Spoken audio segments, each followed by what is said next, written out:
if n is a positive integer greater than 1, okay, so n is positive integer which is greater than 1, then we have to specify the inequality for 1 plus 1 upon n bracket raise to n। So हमें check करना है कि इसकी जो value आती है या फिर इसका जो भी आंसर आएगा, whether it lies between 1 and 2 और 2 and 3 और 0 and 1 और none of this. So there are 4 options कि इसका जो भी आंसर है ये कहाँ पर है। ठीक, तो 4 ऑप्शन दिए आपके पास। एक तो ये है 0 1, फिर 1 2, फिर 2 3 और एक नन है। ठीक है, ABCD इधर उधर आगे पीछे हो सकता है, मैंने बस ऑप्शंस लिखे हैं। These are the 4 options. You have to find out value of this lies between the interval. इन तीनों में से कोई है या फिर इन तीनों में से अगर नहीं होगा तो फिर none of these हो जाएगा। कंडीशन क्या है? n is a positive integer which is greater than 1. Okay. So first of all, let us consider this 1 plus 1 upon n bracket raised to n. Now this is equal to what? Using binomial theorem, this is nothing but 1 plus n x plus n minus 1 upon 2 factorial x square plus and so on. Okay, so this comes out to be 1 plus 1 upon n लेना पड़ेगा, 1 plus n x, x की value क्या है यहाँ पर 1 upon n, 1 is 1, x is 1 upon n is also n। तो हमें बस यहाँ पर ये ध्यान में रखना है कि this is value of x। तो 1 plus nx plus n minus 1 upon 2 factorial into x square. तो एक्स स्क्वायर कितना हो जाएगा? अगर मैं ऐसे लिखूं तो 1 अपॉन n ब्रैकेट स्क्वायर भी आप लिख सकते हैं, plus and so on. Now what it comes out to be 1 plus, अब n कट हो जाएगा, यहाँ पर बचेगा 1 plus this n into n minus 1, it comes out to be n square minus n upon 2 factorial into 1 upon n bracket square, so it is 1 upon n square plus and so on, which is equal to, now 1 plus 1 is how much?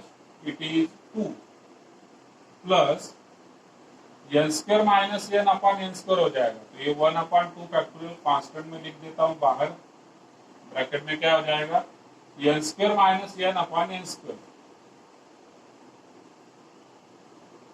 Plus and so on. This is equal to 2 plus 1 upon 2 factorial bracket में, now n square दोनों को divide करेगा, तो n square upon n square is 1 minus n upon n square is 1 upon n plus and so on. Now value of this is always greater than 2। क्यों greater than 2 है? क्योंकि देखिए answer क्या है आपका 2 प्लस समथिंग, 2 प्लस समथिंग, तो ये जो भी है इसके आगे, ठीक है, इसके आगे अप टू इंफिनिटी। अगर इसका आंसर पॉजिटिव आता है सो दिस आंसर फाइनल जो भी आया है it is always greater than 2, positive आता है तो। अगर इसका आंसर नेगेटिव आएगा तो फिर ये लेस देन 2 हो जाएगा, लेकिन इसका आंसर नेगेटिव नहीं आएगा, इसका आंसर पॉजिटिव आना है। क्यों आना है अभी इधर समझते हैं। For n greater than 1, condition हमारी क्या है? For a positive integer which is greater than 1, so for n greater than 1 value of this term, देखिए आप यहाँ पर क्या है 1 माइनस 1 अपॉन n, तो n अगर ग्रेटर देन 1 होगा, n अगर ग्रेटर देन 1 होगा तो इसका जो भी 1 अपॉन n का आंसर आएगा it will B 0 point something. ठीक है, 0 पॉइंट समथिंग आंसर हो जाएगा, मतलब कि 1 माइनस 0 पॉइंट समथिंग करेंगे तो ब्रैकेट का आंसर क्या आएगा आपका? पॉजिटिव आएगा, ब्रैकेट का आंसर पॉजिटिव आएगा। और ब्रैकेट का आंसर पॉजिटिव होगा तो ये तो ऑलरेडी पॉजिटिव है, and this will happen for all the terms. ठीक, so for n greater than 1 यहाँ पर हो जाएगा 1 अपॉन 2 फैक्टोरियल इन ब्रैकेट का आंसर जो भी होगा it will be positive. Just for your information कि कैसे ये लिखना है, हमें बोर्ड में इस तरीके से नहीं लिखते, बट आर सॉल्विंग एमसीक्यू, तो अंडरस्टैंडिंग के लिए बता रहा हूँ।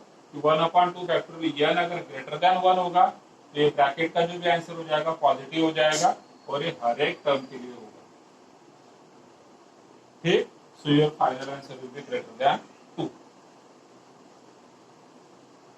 तो इसका मतलब क्या हुआ कि अब मेरे पास ये ऑप्शन तो कट हो गया, 0 to 1 में तो नहीं है, ये ऑप्शन भी कट हो गया, 1 to 2 में भी नहीं है, लेकिन ग्रेटर देन 2 है तो ये हो सकता है, ये नहीं बोल रहा हूँ कि ये होगा, ये हो सकता है क्योंकि बाद में नन ऑफ दिस भी है।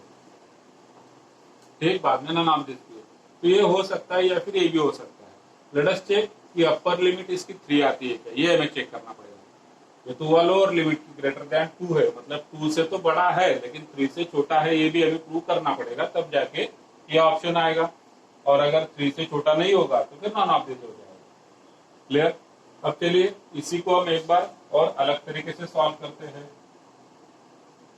So this is what 1 + 1/n bracket raise to n which is equal to, अब मैं इस स्टेप से ले लेता हूं, ये वाली जो स्टेप है, इस स्टेप से मैंने लिखा 1 + 1 है यहाँ पर। ठीक है, तो it is nothing but 1/1 factorial, इस 1 को मैंने लिख दिया 1/1 फैक्टोरियल प्लस इधर क्या है n² - n/2 factorial into 1/n²। सो हम इसे अलग तरीके से भी लिख सकते हैं, plus n -1/2 factorial into 1/n² plus and so on. इसी को लिख दिया, यही टर्म है, अलग तरीके से लिखा हुआ है। नाउ वैल्यू ऑफ दिस, ठीक है, इसका जो भी आंसर आएगा it is always less than E. अब ई एक नंबर होता है, this is less than E. अब ई की वैल्यू क्या होती है, तो E is nothing but 1 + 1/1 factorial plus 1/2 factorial plus 1/3 factorial plus and so on up to infinity.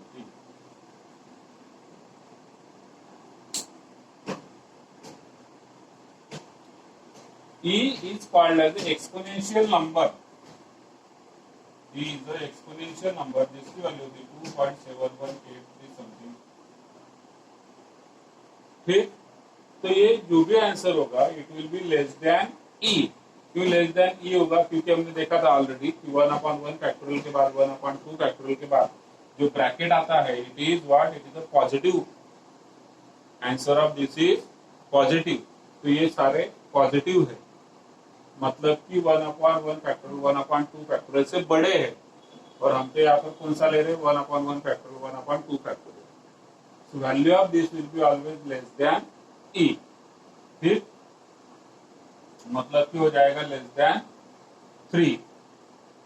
तो दोनों कंडीशन जब हम कंबाइन कर लेंगे, दोनों भी condition, so answer of this is greater than 2 but at the same time answer of this is also less than 3। So therefore 2 less than 1 + 1/n bracket raise to n less than 3, ये हमारा option हो जाएगा। मतलब कि ये 2 और 3 के बीच में आपका आंसर होगा।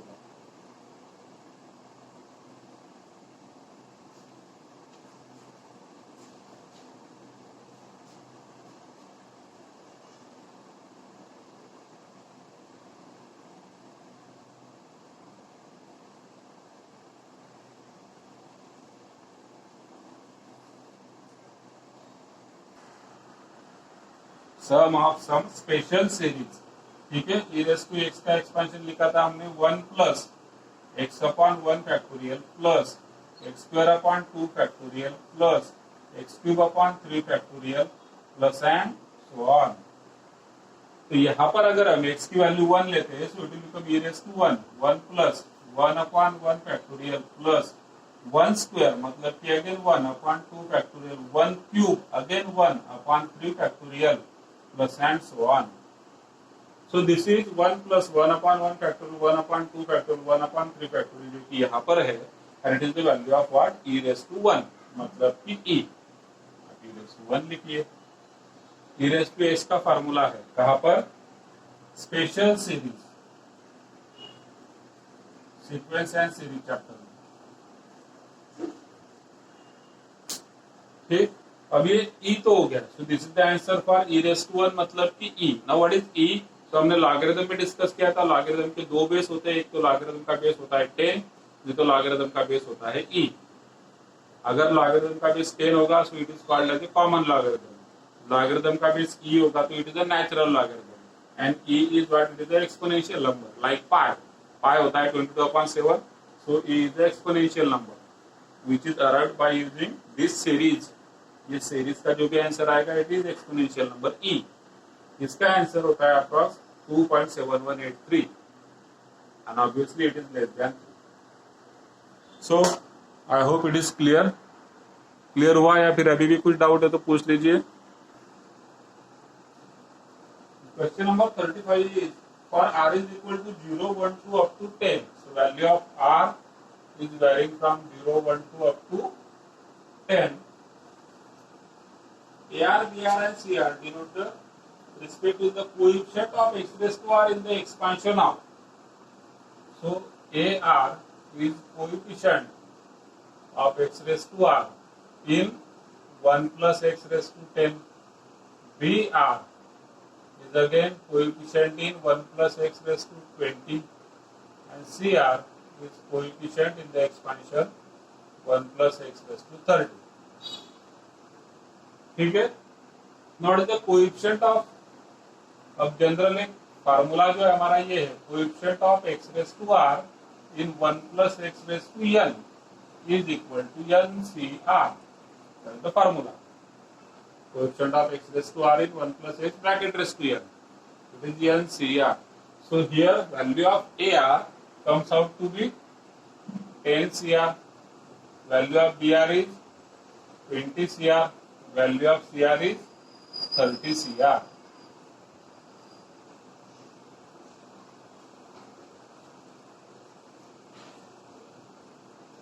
And we have to find out what? We have to find out summation R is equal to 1 to 10 AR in bracket B10 BR minus C10 AR.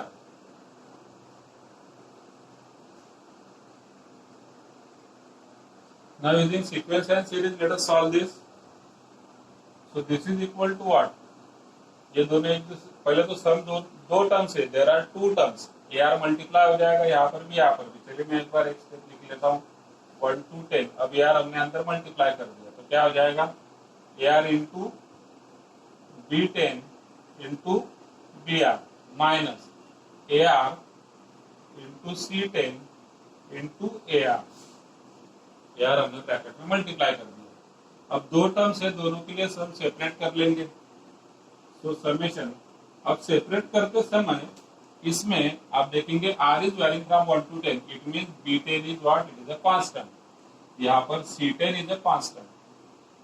B10 and C10 are what? They are constants, क्योंकि R vary हो रहा है तो AR और BR vary होगा।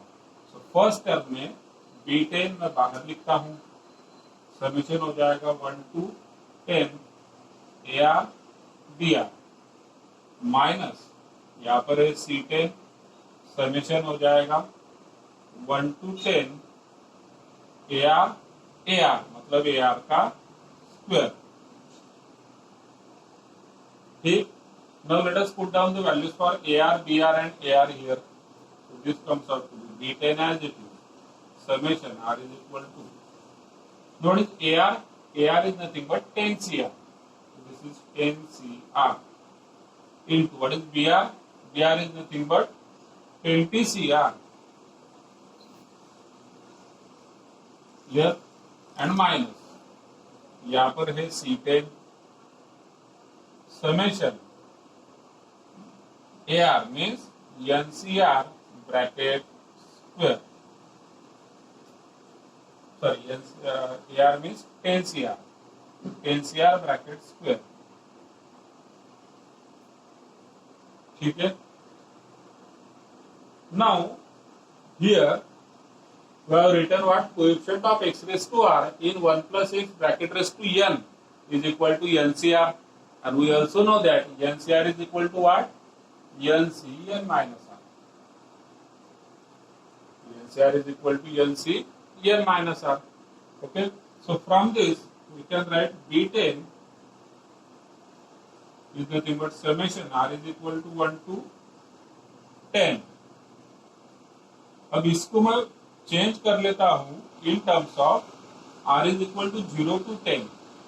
ठीक है, 1 to 10 ना रखते हुए अगर मैं इसे करता हूँ 0 to 10, तो इसका मतलब मैंने इसमें एक टर्म जोड़ दी. कौन सी? जीरो वाली टर्म हम इसमें जोड़ देंगे, तो ये हो जाएगा 10CR इंटू 20CR माइनस 1. -1 क्यों करना पड़ा? क्योंकि मैं जीरो वाली टर्म इसमें ऐड कर रहा हूँ. मैंने यहाँ पर ऐड कर दी जीरो वाली टर्म समेशन में. तो जीरो वाली टर्म जब हम ऐड कर लेंगे तो क्या हो जाएगा आपका 10C0 और 20C0 आपने ऐड किया है. What is 10C0? 1. 20C0 it is 1. So 1 into 1 1. हमने एडिशनल लिया है इसलिए हमें उसे माइनस करना पड़ेगा. ठीक, so this is equal to B10. और अब यहां पर जो है 10CR और 20CR, 10CR into 20CR, so this is what? This is coefficient of x raised to 20, और आप x raised to 10 भी ले सकते हैं क्योंकि NCR और NCR माइनस R एक ही चीज होती है. coefficient of x raised to 20 in which product 10CR मतलब किसमें है? 10CR मतलब 1 plus x bracket raised to 10 की टर्म हो गई है. This is the general term of what? 1 plus x bracket raised to 10. And into 20CR is general term of 1 plus x bracket raised to 20. तो जब इसका expansion हम करते हैं तो this is the general term.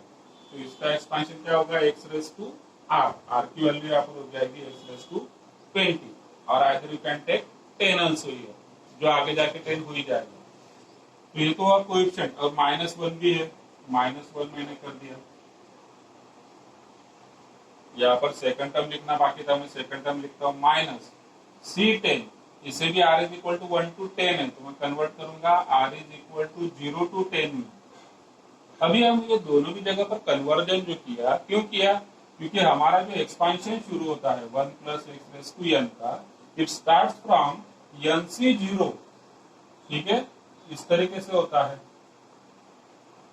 इस तरीके से होता है. तो पहले तो टर्म ये वाली आती है NC0 वाली, मतलब R varies from what? R varies from 0 to 10. 10 होगा या फिर जो भी n होगा, जो भी नंबर होगा, but it varies from 0. So it's value of R starts from 0. It is also in the given. तो इसलिए हमें इस सम को कन्वर्ट करना पड़ेगा 0 to 10. अब जब मैं 0 to 10 में कन्वर्ट कर रहा हूं, इसका मतलब मैंने एक एडिशनल टर्म यहाँ पर ऐड किया. कौन सा? 10CR का स्क्वायर है, मतलब 10C0 का स्क्वायर मैं एक एडिशनल एज्यूम कर रहा हूँ. अब 10C0 मतलब कितना होता है? इट इज 1, और उसका स्क्वायर मतलब Q1. तो 1 मैंने यहाँ पर एडिशनल लिया, जैसे मैंने R इज इक्वल टू 0 लिख दिया, इसका मतलब 1 एडिशनल आ गया. इस 1 को मुझे सब्ट्रैक्ट कर लेना होगा. मैं यहाँ पर लिखूंगा this is 10CR bracket square minus 1. Second term को, फर्स्ट टर्म का लिखा हमने B10 into coefficient of x raise to 20 in what? In, यहाँ पर वर्ड रह गया इन 10CR मतलब 1 plus x रेज़ टू 10 का जनरल टर्म, और 20CR मतलब 1 plus x रेज़ टू 20 का जनरल टर्म. आगे -1 as it is, minus C10. ठीक, summation R is equal to 0 to 10. या फिर इसको मैं एक बार यहीं पर फार्मूला यूज कर लेता हूँ इसका भी. अब इसका फार्मूला देखते हैं.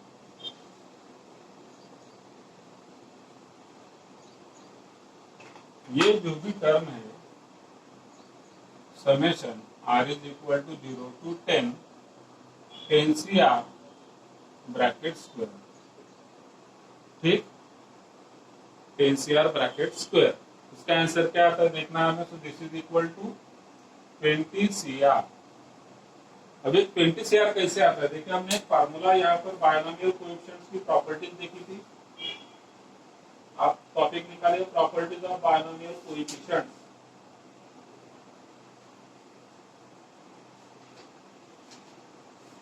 आपको पेज नंबर तो नहीं बता पाऊंगा बट टॉपिक ही बता पाऊंगा।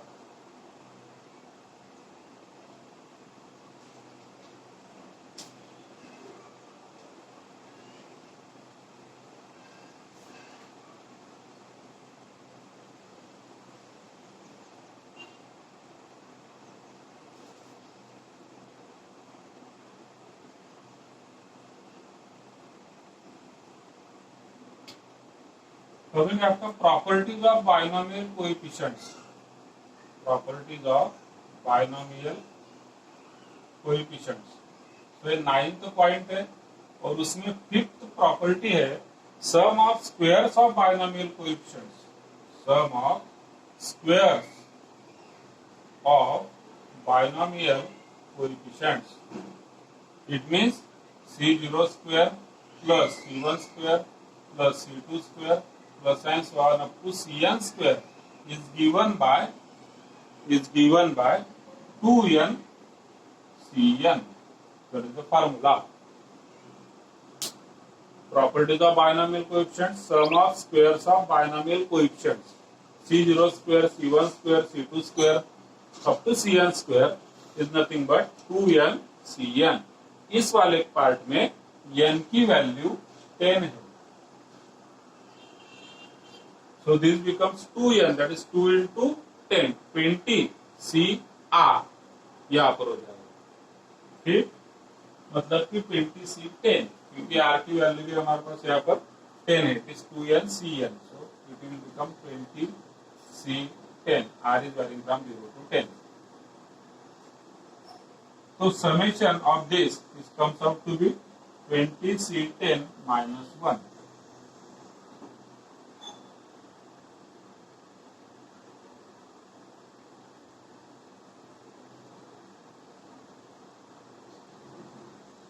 ब्रैकेट यहाँ पर ना देते हुए इधर दीजिए वाला ब्रैकेट.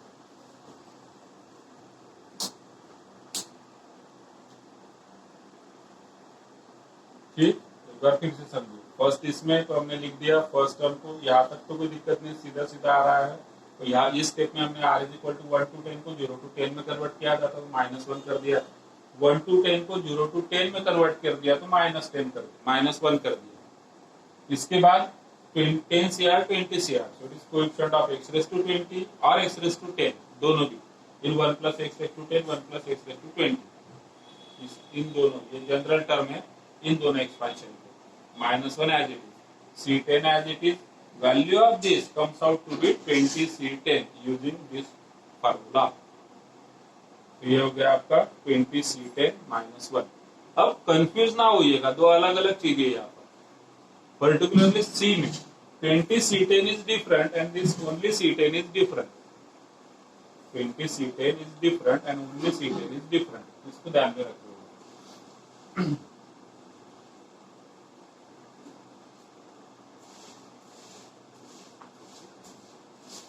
तो अब आगे यह बाजू में लिख लीजिए, तो मैं इसे मिटाता हूँ, फिर हमें आगे सॉल्व करना है.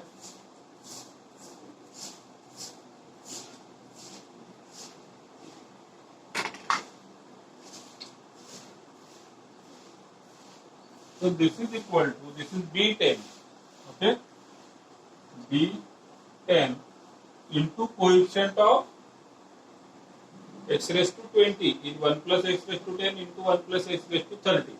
So this comes out to be 30 C20 minus 1. क्योंकि इन दोनों का प्रोडक्ट कितना हो जाएगा, इन दोनों का प्रोडक्ट होगा 1 plus x raised to 30. तो 1 plus x raised to 30 में x raised to 20 का कोएफिशिएंट कौन होगा, 30 C20. Again using which formula, this same formula. Coefficient of x raised to r मतलब कि x raised to 20 in the expansion of 1 plus x bracket raised to n, that is 1 plus x raised to 30. तो ये value हुआ n का, ये value हुआ r का. n C r 30 C20 -1 है, आगे माइनस C10 है और ब्रैकेट में 20 C10 है -1. ठीक. Now using this result, using this result, 30 CR is nothing but only CR. 30 CR is nothing but only CR. So this comes out to be B10 30 C20. It means only C20 minus 1 minus this is C10 and 20 C10. 20 C10 ये वाला this is 20 C10. So 20 CR is nothing but BR. मैंने पहले बताया कि ये वाला सी और मतलब इसको कंफ्यूज ना करिए, ये वाला सी और इधर का सी दोनों अलग अलग चीजें हैं, क्योंकि देखिए सी इधर भी है, इधर भी है, इधर भी है, लेकिन यहाँ पर this is given as term, this is ath term, this is bth term, this is cth term, and this c represents what, this c represents combination, ये कॉम्बिनेशन है, this c is for combination and this c is for cth term. ठीक है, so this is r term c r. Clear, ये c are है, तो 20 C are मतलब क्या हुआ, बी आर. तो जो 20 C10 है it will become B10 minus 1. इसका आंसर ये हुआ, इसका आंसर ये हुआ. Using these two results 20 CR is nothing but BR. So 20 C10 is nothing but B10. अब हम मल्टीप्लाई करते हैं. This is B10. Now C20 is nothing but C10. इसमें हाँ, तो इसको मैं एक बार 30 CR को मैं ये भी लिख सकता हूँ, यहाँ पर लिख लेता हूँ 30 C 30 माइनस 20 मतलब 10. आप डायरेक्टली लिख सकते हैं, it is also C10 minus 1 minus C10 into B10 minus 1. अब ये मल्टीप्लाई हो जाएगा तो B10 C10 minus B10 minus C10 B10 minus minus plus C10. अब ये दोनों सेम टर्म से ये कट हो गए. पॉजिटिव टर्म अगर लिखूंगा C10 माइनस यहाँ पर हो जाएगा B10.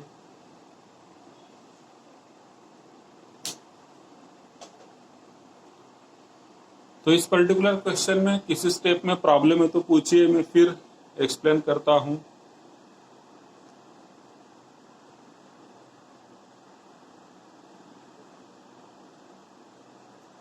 What is 229 Vaishnavi?